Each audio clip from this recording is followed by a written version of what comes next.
Indie Mogul.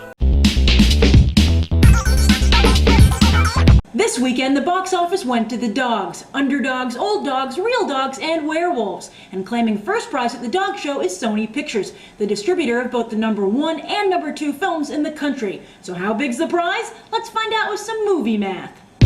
You're not going to believe this, but Paul Blart Mall Cop is the #1 movie for the second week in a row. Once as a fluke, but twice as the solidification of Kevin James' movie star.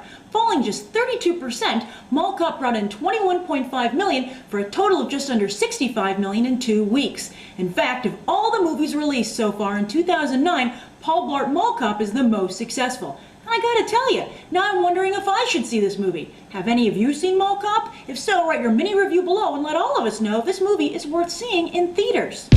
And ironically taking the silver medal this weekend is Underworld: Rise of the Lycans. Despite no Kate Beckinsale, this prequel brought in $20.7 million for its opening weekend. Not bad considering it only cost $35 million to make the movie. And while Michael Sheen's Oscar-nominated Frost Nixon might bring home a few little gold men, it's Underworld's box office gold that will ensure he keeps on working in Hollywood. Expect to see the Underworld franchise continue as it delivers in spades for its fans.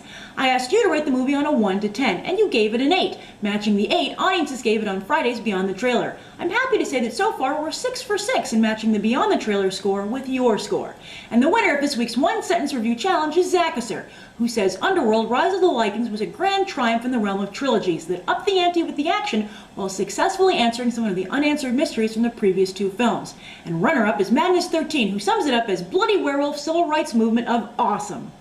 Coming in at number 3 is Clint Eastwood's Gran Torino, which brought in $16 million, giving the film a total of $97.5 million so far. Gran Torino is now just about $5 million shy of becoming Eastwood's most successful film ever, surpassing 1993's In the Line of Fire. But unfortunately, Gran Torino is notable for another reason. It's one of the most shocking snubs of this year's Oscar nominations.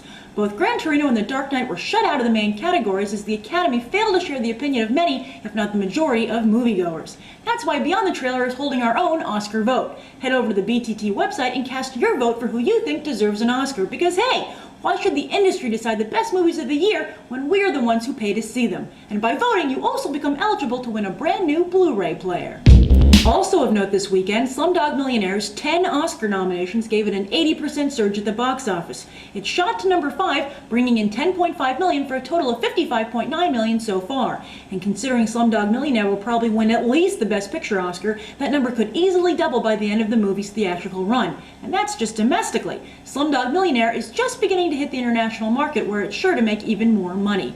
As for the weekend's other wide release, Inkheart failed to spark audiences' imagination as it opened at number 7 with just $7.7 million. But with New Line having pushed the release date to desolate January, and Bedtime Stories already covering similar territory, Hollywood can't be too surprised that Brendan Fraser's latest film was left on the bookshelf by moviegoers.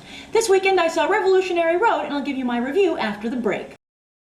What if I told you that the future of your dreams can be found today, if you know where to look? Join me in amazement as we discover incredible inventions brought to us by science and technology. WePC-TV is brought to you by ASUS and Intel. You dream it, ASUS builds it, Intel inside. Richard Yates' Revolutionary Road may very well be a riveting novel, but it's a very acerbic film. I think a big part of the film's problem is casting. While I appreciate the gimmick of Kate and Leo together again, Leonardo DiCaprio just seems too young to me to be complaining that his life didn't turn out the way he wanted.